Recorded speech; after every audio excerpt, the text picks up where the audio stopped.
Well, good evening and welcome to True Crime with the Bad Girl, the Playa, and the Stars. I am Benny Scala, the one and only Playa, and with me, as always, is my partner in True Crime.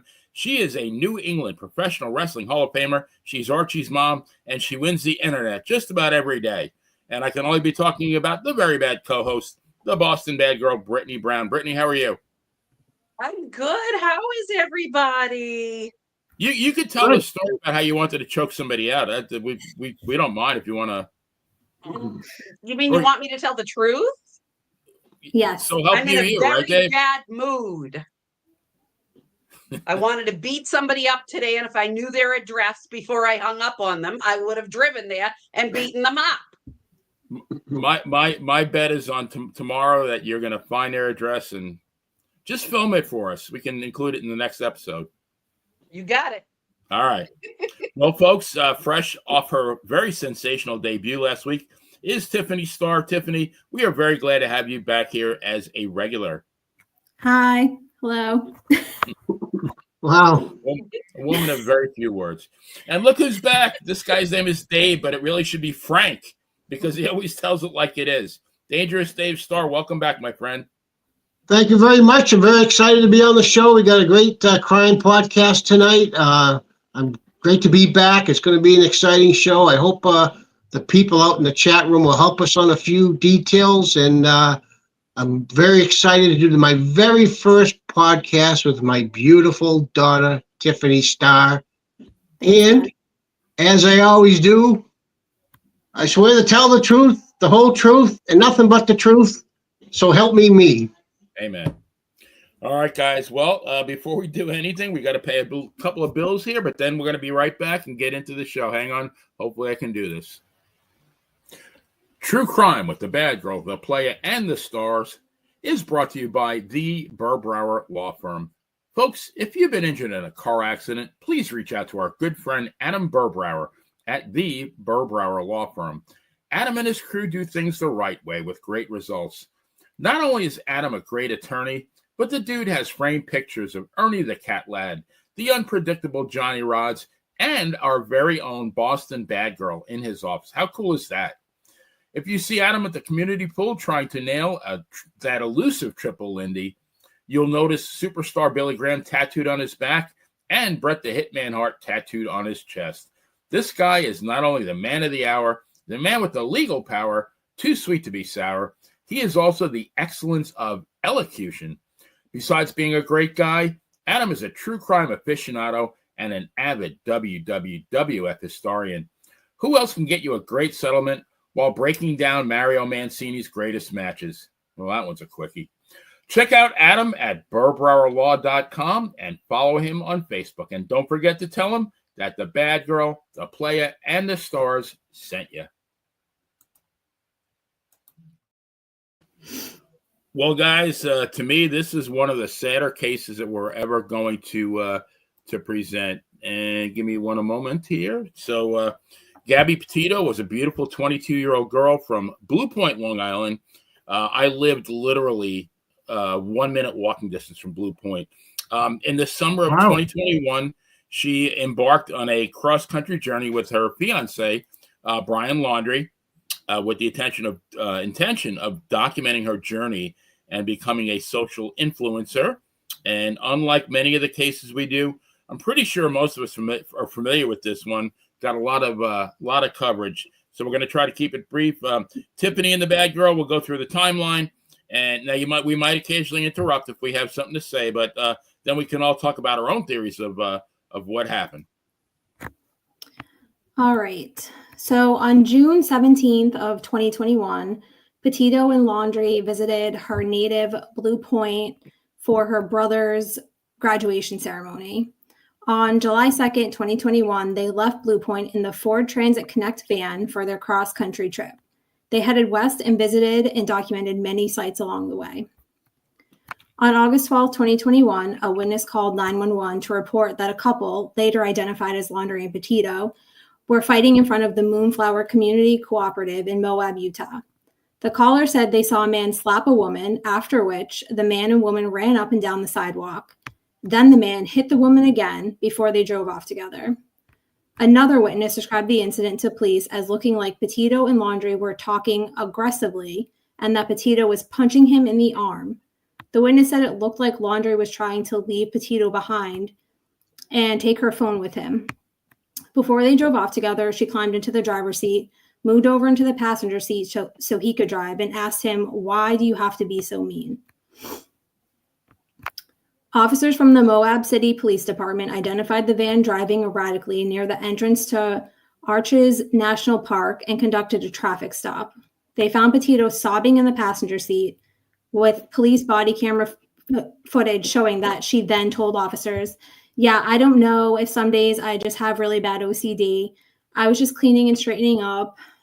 I was apologizing to him and saying, I'm sorry that I'm so mean because sometimes I have OCD and sometimes I can get really frustrated.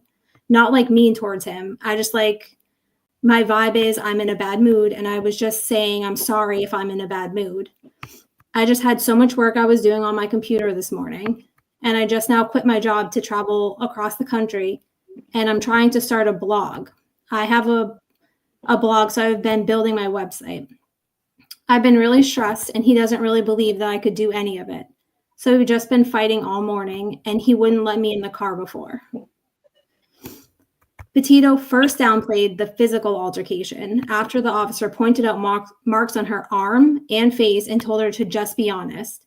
She said that Laundrie kept telling her to shut up and grabbed her face, which caused an injury. Laundrie told the officers, "I said, let's just take a breather and let's not go anywhere and just calm down for a minute." She was getting worked up and then she had her phone and was trying to get the keys from me. I know I shouldn't push her. I was just trying to push her away to go. Let's take a minute and step back and breathe and see. She got me with her phone.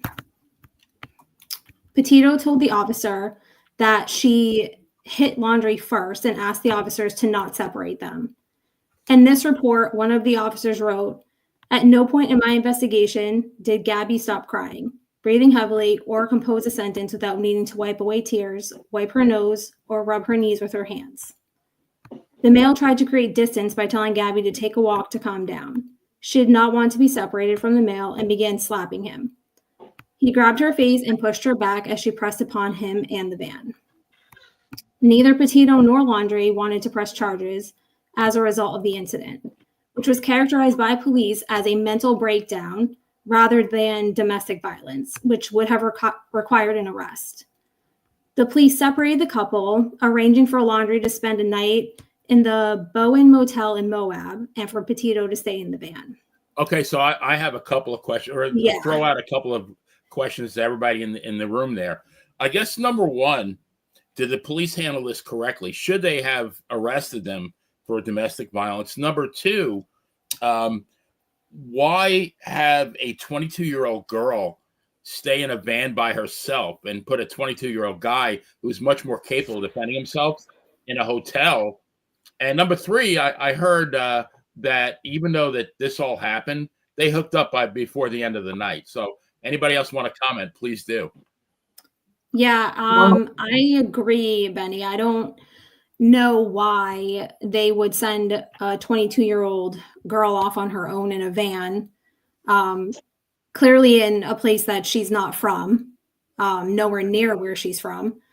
I don't know if they necessarily handled it wrong, because I don't think the way they handled it would have changed the outcome, because they would have been back together regardless. So I don't really think that they have fault in it. I just think it's strange that they chose to have her with the van and him in a hotel. Yeah, I agree. And I also think it's strange that the person that was so upset and crying, and they clearly said it was a mental breakdown, they're letting her drive. Like, why? It's bad enough that she's a girl. She's alone. She's 22. She's not in an area where she's from, like you said, Tiffany, but she's also the one having the mental breakdown, and you let her drive? Yeah. No, not a great idea, but again, I don't think it would have changed the outcome either. Obviously. Do you think if the arrest would have changed the outcome? I mean, long term, I don't think the arrest would have changed the outcome. I think it would have just deferred it for a couple of days. Yeah. Well, Dave, I'm my, sorry. my opinion is, if I was a cop standing there, you'd have to. The cops made a couple errors in this whole incident. We'll get to the other one later on. But when you're standing there and you're talking to these two, you have to go back to the phone call you got. I don't care what the girl is telling you. You have to go back to what the caller called in and was reporting. The man was slapping the girl, walking down the sidewalk, hitting her and slapping her. That's what you got to go back to. You can't take her word for what she's saying. I don't care what she said. I don't care whatever she said, it's my fault, whatever. You have to go back to that phone call. And that's what I would have done if I was the cops, and I would have arrested him, and I would have put her in a hotel for the night or put her in the van and told her to go home. I would have never told her to go in the van and put him in a hotel. That was an egregious mistake. Absolute mistake. But I would have arrested him and not her, going on the phone call that was received that started the whole stop to begin with. Yeah, I think the problem too is that he really was kind of like a smooth talker in the situation. Mm-hmm. And with her being so compliant with it being that she was the aggressor and then him being such the smooth talker, I think that it really did look like she was the one that was wrong and not him. Even though they did have that information that he slapped her, which I do think that they should have definitely taken a little bit more seriously. Obviously they didn't, but yeah, I think that that's kind of what that situation was. This is, I don't know if anybody, this is like, speaking from a father who has kids and a 15-year-old granddaughter, this is the worst fear that you can imagine, is your daughter. My daughters are older now, so I'm going to use my granddaughter. My granddaughter's 15. No, this is the worst thing that you can, worst fear as a parent you can have is that your daughter, in this case, my granddaughter, falls in love with somebody and is too stupid to realize the guy is no good when he is belting her, and that's just a father's worst fear. Yeah. No, understand. Yeah. Yeah, definitely. And you know what's sad too, is I think what they did is, and this is just my opinion from the documentary that I watched, that I know we all watched. So you guys can tell me if you think this is true too. But I think what they did is they looked at both of them and they saw more injuries on him than on her. And the fact that they both said separately, apart from each other, that she was the aggressor. So I believe that they came to the conclusion that either we're going to let them both go and separate them, or we're going to arrest her and let him go. And they chose to separate them and not arrest anybody, so they'd have a record. That's just my opinion. No, go ahead. I agree with you, but again, you got to go back to the phone call that started everything from the pedestrian. It had nothing to do with it. Telling the dispatcher he's hitting her. They're walking down the street. I mean, it was egregious enough that he picked the phone up and made a 911 call. You got to go back to that call. I agree. And isn't Gaby going to be scared to death to implicate the boyfriend? Because God forbid nothing happens and she tries to throw him under the bus or under the van. I mean, now she's really on his shit list big time. Yeah. And she's also by herself too at that point. So I think that was a big factor. She was probably terrified to be alone if they arrest him or whatever the case may be. I think she was just really afraid, which makes sense. I would be too. I was where I didn't live. I mean, right. Yeah. For sure. All right. Let's see. So on August 17th, Laundrie took a flight from Salt Lake City to Tampa, Florida, leaving Petito behind. Petito spent several days at a Fairfield Inn and Suites hotel near Salt Lake City International Airport, according to staff, and checked out on August 24th. It was later explained by the Laundrie family attorney that he made the trip to obtain some items and empty and close the storage unit to save money as they contemplated extending the road trip. Laundrie returned on August 23rd to rejoin Petito and continue the trip. So do you guys remember? You guys remember Mr. Ed? I don't think Tiffany would. Yeah, the hoax. Yeah.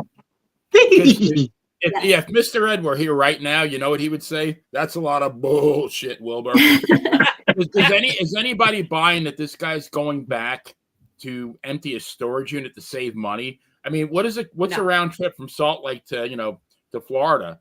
How are you saving money? I think personally that by then she told this guy to hit the bricks, and they had, maybe they're going to cool it for a bit. I don't buy this. I don't buy the story. Well, I didn't know that this had happened. I didn't know. So this is new to me, this part, that he flew to Florida and left her behind. I didn't know he did any of that. So I'm just kind of trying to figure out why he would do that. I suppose it would make sense if maybe she did tell him, like, I don't want to be with you anymore. She was, I don't know if maybe we'll get into it later on, but she was talking to her ex. So she had said that she didn't want to be with Brian anymore. So I don't know if maybe at this point she told him. I can't remember when the ex said that she originally first reached out to him. It may have been later than August 17th. I'm not sure. Couldn't have been too much later because she was gone, within 10 days, but yeah, it was maybe the following week. I think it was I want to say it was right before, maybe days before she was killed. I'm not sure about the timeline though with that.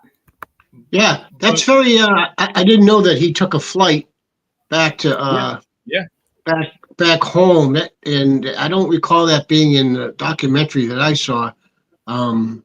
That's something new, a new wrinkle to me. I don't know why he went back out there and then flew back out to where she was. That was never presented in anything that I've ever seen. But would it make sense, Dave, that they knew when they were leaving, they probably knew when they were coming back.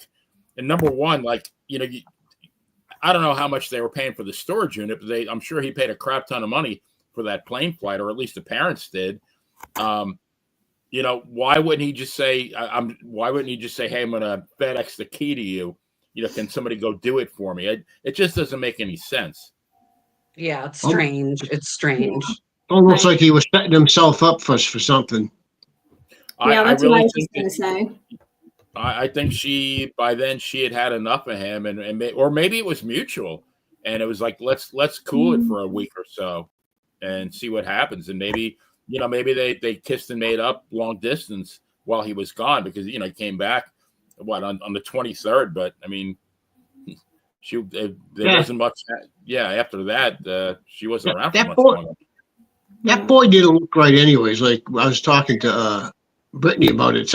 That boy never looked right, anyways. You look at him, he looked like he was 50 years old. That boy never looked right. There's something very wrong with his hemoglobins. Yeah, he was like Fred Blassie. Fred Blassie, when even his high school graduation picture looked like he could have played a shuffleboard at the senior house, right? Yeah. I just don't see him agreeing to a breakup, honestly. I think he's extremely insecure. Very. Which obviously contributed to a number of issues, and ultimately I think is what contributed to him killing her. But I just don't see him agreeing to that at all. He probably looked in the mirror and figured it out. Like, hey, look what I look like. I'm never going to have a hot chick like this again. This girl. This is as good as it's going to get for me. Exactly. Big time. Let's see. So Petito's mother said that she last spoke to her daughter on August 25th and had been told that the couple were traveling from Utah to Grand Teton and Yellowstone National Parks. On August 25th, the final post was made on Petito's Instagram account, which consisted of photos of herself taken in front of a butterfly mural outside a restaurant in, I'm going to say this wrong, Ogden, Utah. No, you got it. That's right. Oh, okay. Which, by the way, is kind of strange, that picture, because she's saying Happy Halloween on that post. And it's August 25th. So I don't know if that means anything, but I just think that's kind of strange. That is weird. On August 27th, Petito and Laundrie were filmed by a CCTV at a Whole Foods store in Jackson, Wyoming. They arrived at the parking lot at 2:11 p.m. and entered the store at 2:14 p.m. before exiting at 2:30 and heading back into the van. After about 20 minutes of sitting in the van, they eventually drove away and got on Highway 89, the road north to Bridger Teton National Forest campsite at 2:56. This is the last footage of Petito alive. On August 27th, a text from Petito's phone was sent to her mother, which read, "Can you help Stan? I just keep getting his voicemails and missed calls." The message raised concerns for Petito's mother, who said that Stan was Petito's grandfather and that she never referred to him by his first name. The last message sent on August 30th simply said, "No service in Yosemite." Her mother expressed uncertainty about who sent these messages. Well, I think it's clear that it was Brian sending them. Yeah, I mean, she never used the word that. She never addressed him as Stan. It was always, I think, grandpa or grandfather. Yeah, of course. You just have to be a sick person to kill someone and then pretend to be them and text your mother. Like, that's just crazy to me. I know. On August 29th, Laundrie called his mother, and as their conversation was brought to the end, his tone completely changed. After that, Laundrie's father contacted him back, and Laundrie told him that Gabby's gone and that he may need a lawyer. Oh. That part with his parents, which I'm sure we're getting into, but yeah, his parents didn't they pretty much hire a lawyer like immediately? Oh yeah, and it's like, if you didn't do anything, why are you hiring a lawyer? Like, that's just the strangest thing. Like, that is the biggest red flag that clearly he did something to her. You gave him a $25,000 retainer fee. Right. I mean, yeah, he was a piece of crap, but I think the parents, and we'll get into that later, they're horrible. Yeah, they suck.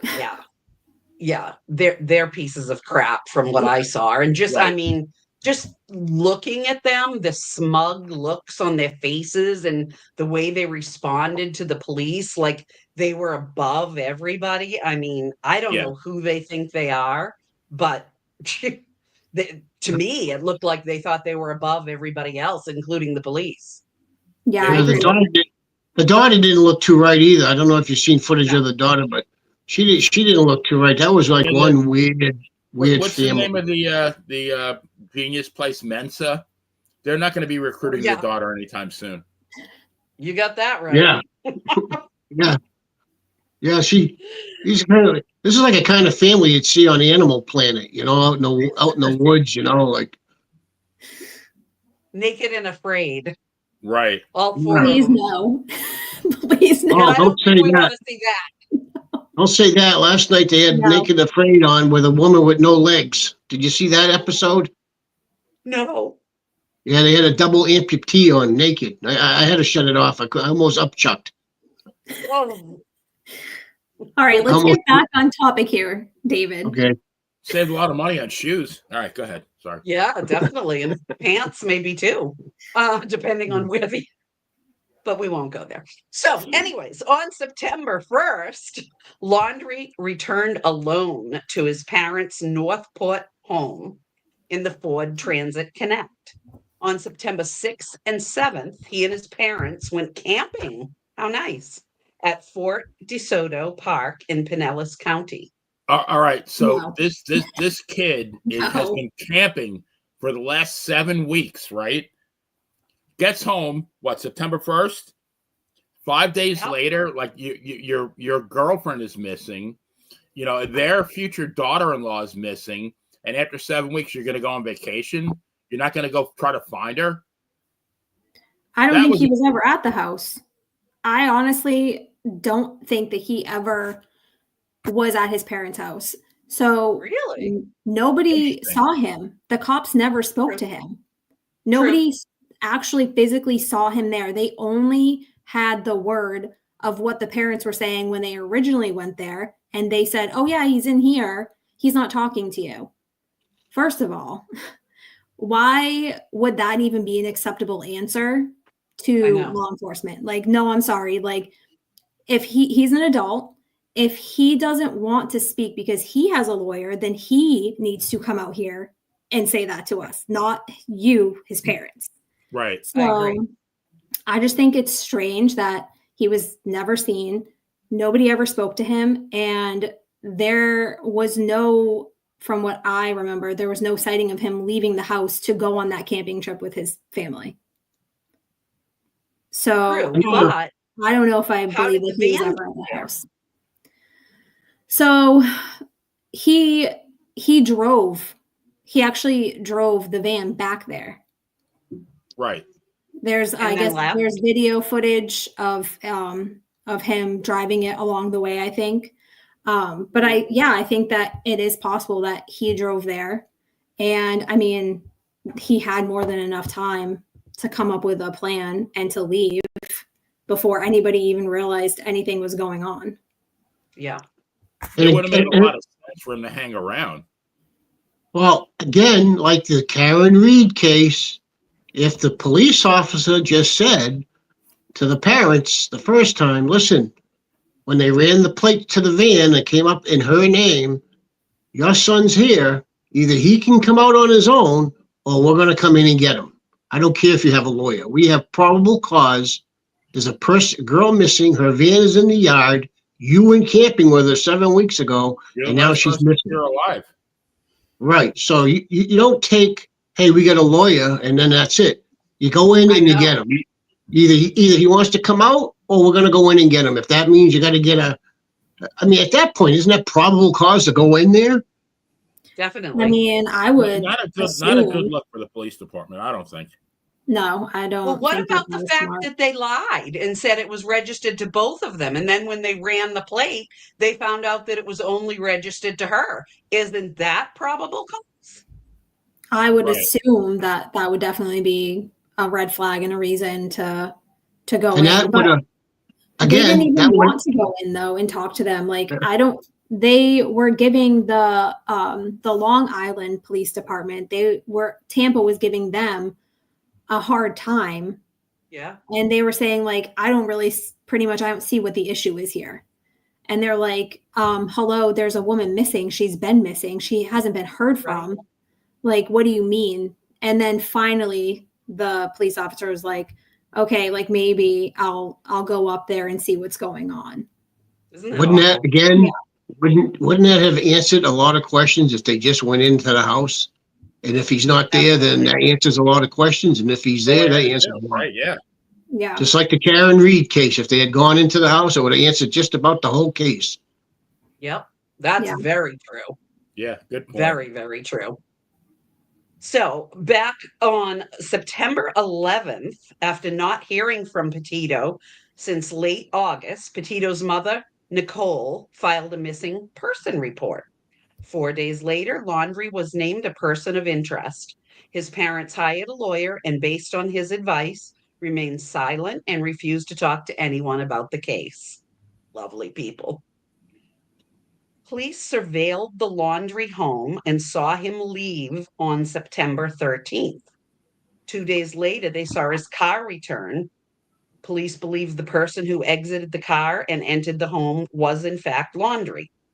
The following day, Northport Police Chief Todd Garrison told reporters, all I'm going to say now is we know where Brian Laundrie is at. Wrong. On September 17th, Laundrie was reported missing by his parents, who claimed not to have seen him since September 13th. It was at this time that police realized that they had mistaken Laundrie's mother for Laundrie himself on September 15th. Oh my God. Ugly is. So that's what I'm saying. Like, I don't think that they ever even physically saw him, because the person they saw leave, I don't even, like, clearly it wasn't even really him. So nobody actually like physically saw this person. Like, how do you have a suspect in a murder case and you're just like not caring where he is or what he's doing? Like, that's, I don't know. The whole I'm not sleeping with no woman that looks like a man. That's all I'm saying. It's a good rule, Dave. I follow that one myself. But so Tiffany, do you think the mom took the car to the campground? I think something weird is going on with that situation. I think it's very possible that they did something and created that crime scene. I know it's kind of like a little out there, maybe conspiracy theory kind of situation, but everything is not adding up and is making no sense. And the only thing that makes argument for me whatsoever. The only thing that makes sense is that they staged something and that he was never actually at the house. So. Yeah. I like to say one thing. I like to apologize to the people out there. In my drunken beer and smoking pot days when I was younger, I did wake up to some ugly girls next to me. So I retract that, what I said. Maybe you woke up to her next to you. I woke up to some rough looking women. That they even said rough. I don't know how they could have mistaken Laundrie and his mother though, because he was like very skinny and she was not. So right.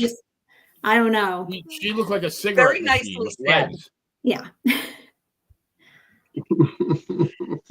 Yeah, that I have to agree with you, Tiffany. I definitely think something is very strange about that. I don't see how the police could confuse the two. Tall, skinny, bald with, like you said, not. She was built like Professor Tanaka. Unless they knew what they were doing, which they obviously did, and they purposely kind of tried to make her look a certain way, like maybe she was wearing a hat. So I don't know. I mean, I guess it's possible. Yeah, but didn't he had a beard? He had a beard and everything. The mother had a beard. She might have, yeah. Possibly. Whisker lady, huh? But I also think it's interesting that this part is what really kind of irritates me too with this whole situation, is that Gaby Petito's parents were contacting Brian's parents when they weren't hearing from her. They were beside themselves. They had the cops go there, and they could not have cared less where that girl was and what happened to her. But now their son's missing, and now they want help, and now he needs to be found. Yeah. Why is your son more important than her? Shouldn't we just give him the same treatment that I believe, Tiffany, correct me if I'm wrong, but did they, because I'm sure that, I mean, they last heard from her on the 27th, besides that bogus text that he came up with. Yeah. They were reaching out to, meaning Nicole, the mom, was reaching out to his parents, and they never even answered him, is my understanding. Yeah, they never responded. And then Nicole, her mother, sent another text to the mother saying, I hope that this is like the right phone number, something along those lines. And it went through green. So she's assuming she was either blocked or the phone was dead. I'm going to go with it. She was probably blocked. 100%. So they just didn't even care. Like, I could see if they wanted to stick by their son, but at least like have some compassion and like at least try to be like, he needs to do the right thing. We have to find this girl. We have to respond to the parents. Like, do something. You have a mother who is scared to death for her 22-year-old child. I mean, come on, give her something. Yeah. Right. Listen, if I'm a cop and I have respect for myself and I love my job, and there's a girl missing, and that van is coming up that she owns it, and it's in your driveway, and she's been missing for this long, I'd be fucking damned if somebody's going to tell me, we got a lawyer, go away. That ain't happening. I'm coming in. Either your son's coming out or I'm going in. You pick one. It's one or the other. Right, yeah. That's it. Now I got probable cause. You ain't going to tell me to go away because you got a lawyer. Not till I see your son anyways. He can tell me that. Right. Yeah, it was, they didn't go the extra mile. They didn't go the first mile. No. Right. I wouldn't, no way I'd put up with that. No. Nope. Did we lose Brittany? What happened to I'm here. Sorry about that. Here she is. Worry there for a minute. I'll tell you what just happened real quick. So Yeah, but I order a lot of Tricia. stuff, and UPS comes, and even though I don't need to sign for it, there's this particular driver that goes crazy on my doorbell until I come and sign for it, even though I don't need to sign for it. It's only this particular driver. I don't know what the deal is. I don't know if he's in love with my dog or what, but I heard it coming and I went, oh, thank God I'm not talking. Let me mute this and shut the camera off and sign for this real quick. I'll tell you what the deal is. It's not your dog. It's that blonde hair that's captivated him. He's got to see that blonde hair. That's what it is. Somebody in the chat room, Brittany, said you have the best hair on the channel. Hopefully I'm maybe I'm a runner-up. I don't know. I was telling Brittany. I was telling Brittany, you kind of look like with your hair there, Playa. You kind of reminds me of the wrestler there. What's his name? That played in the wrestler. He had the same hair. Yeah, Robbie the Ram Mickey Robinson. Rourke. Mickey Rourke. Yeah. I'll take it. I'll take a paycheck for the movie too. You look like Mickey Rourke before plastic surgery when he was good looking. Yeah. So I didn't have my chat on, so I just looked at the comments, and Tori, she had made a comment about the family camping and that they were planning his escape and thought the house was bugged, and she does not think he's dead. You know what? I didn't want to even say anything because I thought you guys would laugh at me, but I have always sworn that somehow he's alive somewhere, that he's in a foreign country, like, in Mozambique or something. But it's just, they had the means to get him out of the country. I have a hard time believing he's actually dead. I agree. And then they also, I don't know exactly the details, but at some point he went live on Instagram, and it was for like 2 seconds, and it was like him in a boat, and all you could see was like the boat and his feet, and then the water, and then the live like ended. And I don't know how long after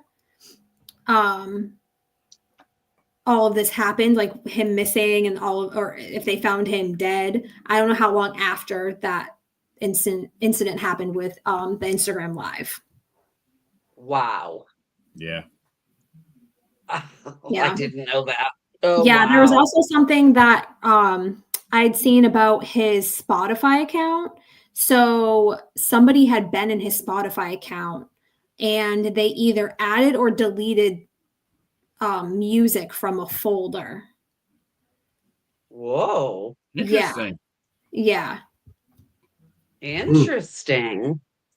And his dental records were also confirmed by his uncle.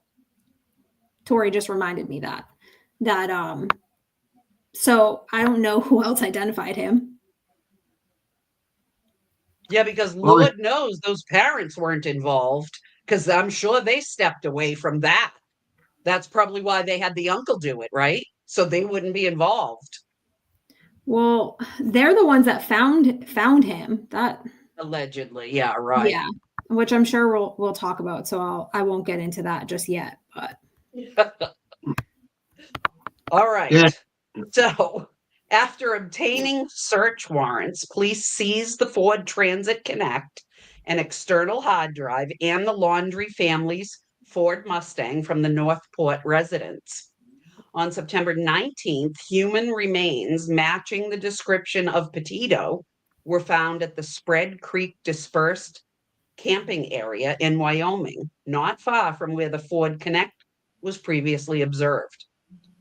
Her identity was confirmed, and an autopsy determined that the manner of death was homicide by blunt force injuries to the head and neck with manual strangulation, which occurred 3 to 4 weeks before the body was found. Wow. Yeah. So he, in his last words, I guess you would say, in his notebook that they found, he tried to blame it on an accident where she fell. and was in so much pain that he just strangled her because she asked him to. Put her out of her pain. That even if he is dead, which I don't believe he necessarily is, but what a piece of shit to write that. Like, you couldn't even have the balls to like, hey, I'm going to kill myself. Let me at least be honest about what happened. Right. Yeah. He's a piece of shit. You know, it's funny how God works. He works, you know, if you recall the Murdoch murders where they had him on his son's phone briefly at the time of the family's murder. Remember, he was on the FBI extracted it a year later from his phone, had his voice on there the same time the family was murdered.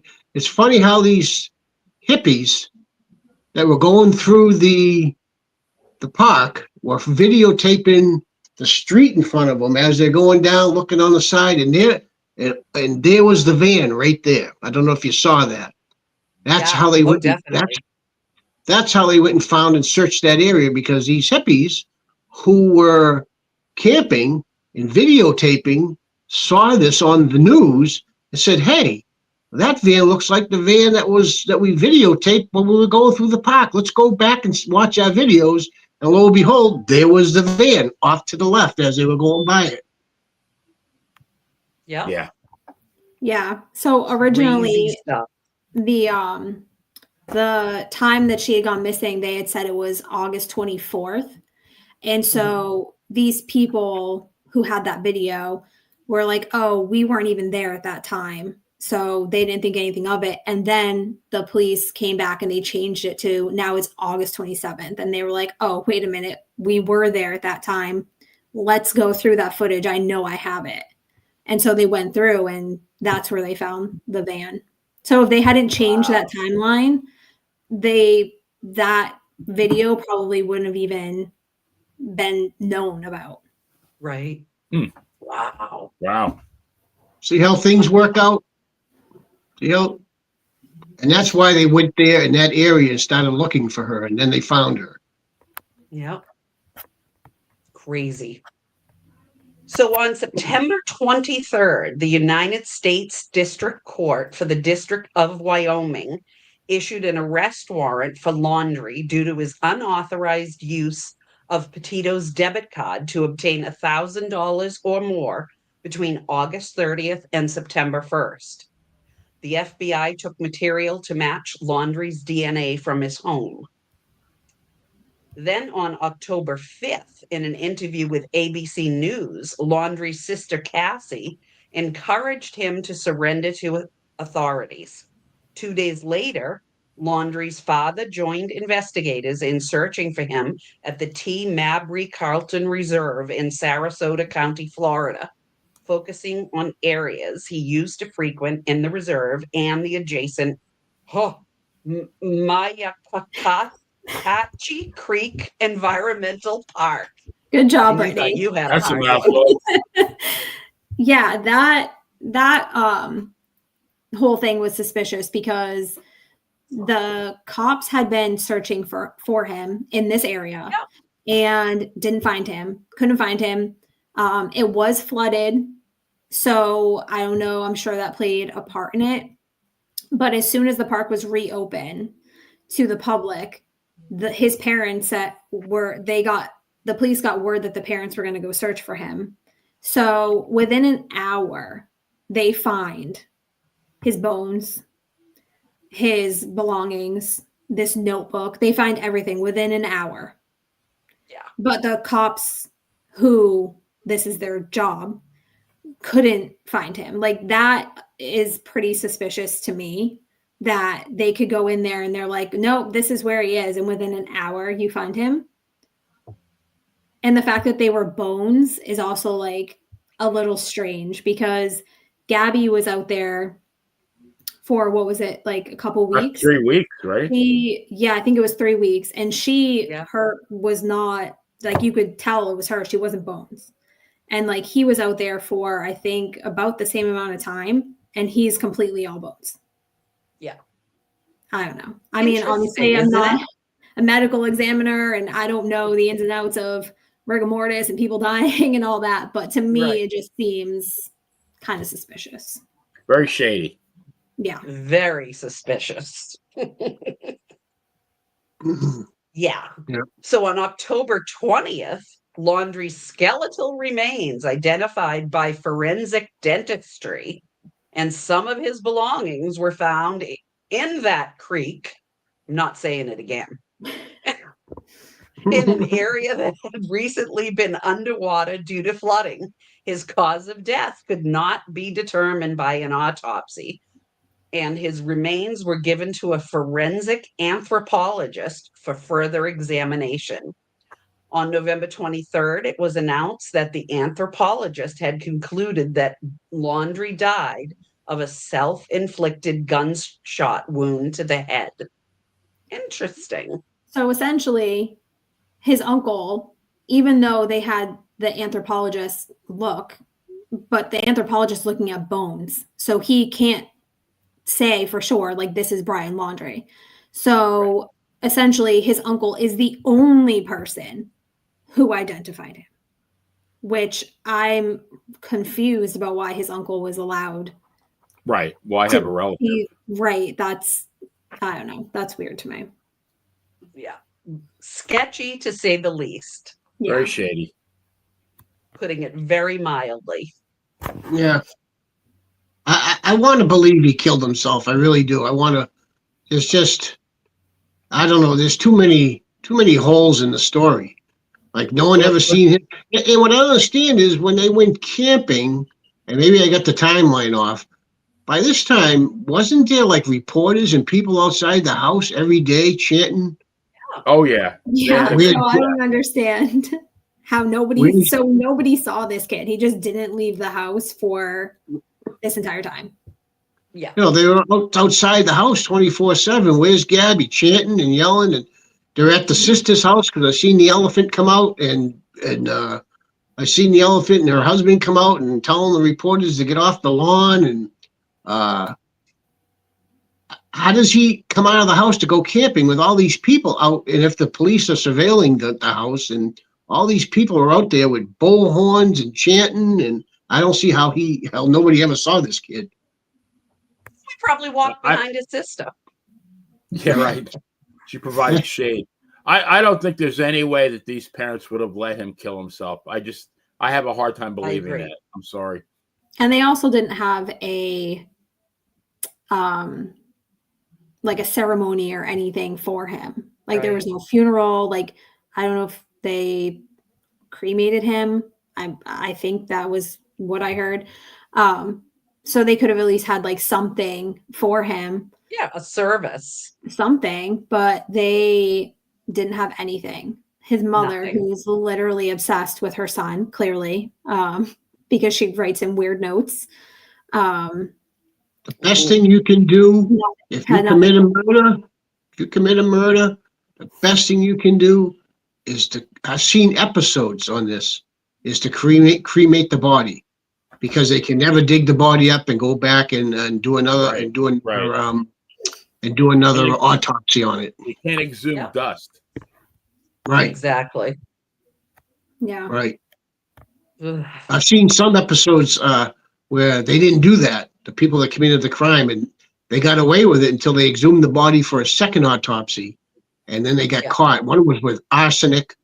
They used arsenic. They didn't get caught. But the moral of the story is the best thing to do that you can never come back. The crime can't come back to you is to cremate the body. Cremate. Yeah. Yeah. So on January 21st, 2022, the FBI revealed that Laundrie's notebook, which was found near his remains, contained an entry in which he admitted to killing Petito and deceiving people that she was still alive via text messages. He was officially blamed for Petito's death by authorities, and the investigation was closed. In June 2022, the Laundrie family's lawyer released the full notebook entry in which Laundrie claims that he killed Petito after she had fallen and injured herself. I ended her life. I thought it was merciful. That is what she would have wanted. but now I see all the mistakes that I made. The note ends with his plans for suicide. I am ending my life not because of a fear of punishment, but rather because I can't stand to live another day without her. Experts, however, contend that Laundrie's account does not match investigators' findings. How shocking. Right. Michael Alcazar from the John Jay College of Criminal Justice believed Laundrie was someone who doesn't want to own up to what he did and was trying to find justification for the actions he did, which is something I think he did his whole life. Yeah. And I certainly think he did that day with the cops when they got pulled over. He was definitely coddled by his parents, but I'm still going to say that this guy's still alive somewhere. Yeah. Well, you know what? So if you feel he's still alive, that means that he and his parents have fooled the police, they fooled the families, they fooled the FBI. So you're telling me that if he's still alive, then they fooled all these people. I mean, it wasn't that hard. I want to believe he's dead. Like, I want to believe he did exactly what he said he I just shot don't believe him. that his parents would have. I think his parents would have done anything to protect him, and I think they definitely had the means. Very, very well off. They could have somehow just got him out of the country. I don't know how they staged the whole thing with the bones and everything. I think that those weren't his bones. I mean, they're verified by the uncle. That's kind of shady. I mean, and they had the time. That's the thing too, is they had more than enough time before anyone ever even figured anything out to come up with a plan and get him out of there. Like, right. And then, I mean, obviously the cops weren't really doing their job. So I don't think it was that hard to put one over on them. I mean, they weren't even asking to talk to him. He's a suspect in a murder and they don't even want to talk to him. Like, that's a little strange. Yeah. I think when they went camping on the 6th, I think that's when they somehow they got him. They got him. They provided his escape somehow. That's something theory. I don't happened. know how. Yeah, something happened with that camping trip. I think maybe they planted the stuff during that camping trip. I don't even think he was there. I think he was like long gone at that point. But I think the camping trip was strange because the sister said that they didn't even camp there for they didn't stay the night. They went for like 6 hours and then left. Why are you going for 6 hours and then leaving? And he had just been camping for 7 weeks. So, I mean, that would be the last thing that I would want to do is go camping again.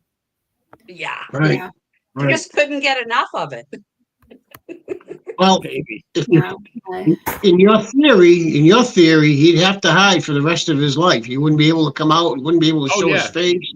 Right. I mean, people do that all the time. People go to different countries who commit crimes all the time and they stay there. Sometimes they're found out within like 20 years, sometimes for whatever reason. Look what Whitey did, you guys. Like, Dave, you're saying they fooled the family, they fooled the FBI, they fooled the parents, they fooled this and that. Look what Whitey Bulger did. Yeah. And all he did was put a ball cap on and walked around. How many years was Whitey on the run for? Like, Whitey was on the run for what, like 20 years? Right. Yeah. I agree with you, but they were looking for him. Whitey was in plain view. Well, that's the problem too, though, is that they're not looking for him. So unless somebody spots him and they're like, hey, that's Brian Laundrie, like I thought he was dead.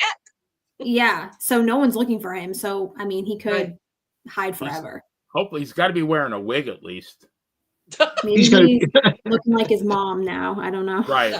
Or he's got to wear like the Killer Kowalski executioner mask so nobody knows who he is. Like, there you go. I mean, they got so much shit today that you can disguise yourself with. You know. To me, they had about a 10-day head start, or even a 5-day, for when they went. I think it was at least like 10 to 14 days. I mean, these people dropped $25,000 on the, without even hesitating to get him a lawyer. You know that if there was a way to get him out of this country, even if it cost them like $500,000, they were going to do it. Yeah, I don't understand why the parents were not charged with some type of obstruction. I mean, it's very clear that they knew what was going on because they didn't ask their son, why do you need a lawyer? Like, they knew exactly what was going on. So I don't know how they weren't charged with obstruction. I know that Gabby's parents sued them for wrongful death and they won $3 million. I know that. Good. And they tried to sue the police department, the ones that pulled them over in Utah, and it was denied. So they're in appeal right now for that. Wow. But the minute the parents send money to wherever they sent the money, when you talk, I guess on the 29th, at that point, I mean, you don't need a lawyer for no reason. Right. So at that point, the parents knew something. How do they not get held accountable for that?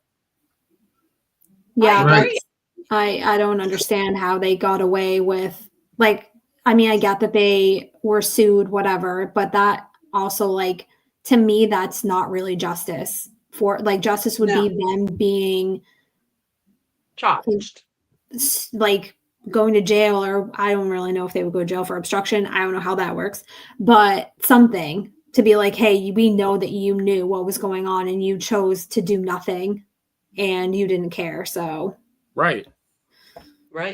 They knew those two words that he said, Gabby's gone. They knew that way before anybody else did, other than Brian. And they didn't report it. They didn't. They wouldn't even respond to her parents. They didn't even tell her parents, like, at least tell the parents, hey, Brian's home. He says Gabby is gone. Like, at least do that. But it's like they knew what was going on. They knew what that meant. Right. For that, right, McGavin. They definitely get the Pieces of Shit award. There you go. Yep. Oh, there she is. I guess he kind of does look like her a little bit. I don't know. Maybe with a ball cap and some, like, baggy guy clothes, I guess she kind of could pull off. She doesn't. Well, she don't have a beard. The kid had a beard and a Frankenstein forehead. I mean, it's not that hard to get rid of your beard. It wasn't like he was a big fluffy beard. It was just like a little bit of stubble. I mean, could have. Yeah. And you know what? I don't trust people. Who knows if the lawyer didn't help him get him out of the country too? You know, you don't know that. So it's not really that far fetched for any of us, right? That he might be living somewhere. I think so. You know, I want to believe he's dead. I want to believe he's dead, but I don't know. Then some people say that the mother was working for the government and the CIA. I don't know if that's true or not. I don't know. I didn't hear about that. I haven't heard that, but she worked for the government in some capacity. But I don't know. I mean, just again, what comes down to this whole case, if the cop just went in that house, like they should have did in the Karen Reed case, and talked to him, at least just talk to him, then you knew he was there. Right. But because they didn't do that, you'll never know if he was there or not. Right. It definitely would. As far as I'm concerned, they dropped the ball. Yeah, it would have put to rest a lot of, like, the theories and, like, what happened. I don't know. I still can't get past that they didn't even try to have a conversation with this person. Like, that still is, like, that baffles me. Like, even with his lawyer, even if he lawyered up, like, you can still have a conversation with him with his lawyer. Like, yeah. And did they even talk to the nowhere lawyer? To be found. Like, I know. Did they even get in contact with a lawyer? Because I didn't see anything. Not that I know of. Yeah. No, I mean, I was very impressed by her parents. You know, like the mom remarried, and then the husband remarried. All four of those people I thought were really, really nice people, and I thought his parents were the polar opposite. Yeah. Well, I really felt bad for the stepfather. I mean, yes. Good guy. The stepfather. I mean, I was almost in tears when I was watching the stepfather describe the day they got the call. Well, I mean, for all intents and purposes, that was his daughter. You would never know unless they told you that was not her real dad. Yeah. Right. Yeah, Right, he I was just just feel really bad for all of them. I think it's really sad when someone takes someone else's life because they think that they have the right, and then now that person's gone out of everyone's life forever, and it's just, I feel really bad for them. and the person that did it isn't going to get any justice, you know. Yeah, there's no answers too. Like, that's Right. really unfair to the parents. They don't even get to ask questions. They don't get to look at him in court and be like, "Why did you do this?" Like, Right. yeah, it's really unfair to them. I mean, yeah, they sued and got. I mean, hopefully they actually. Most of these civil cases, you never collect on them. What's his name? Ron Goldman. Sued OJ, and how much of that money did he ever get? Zero.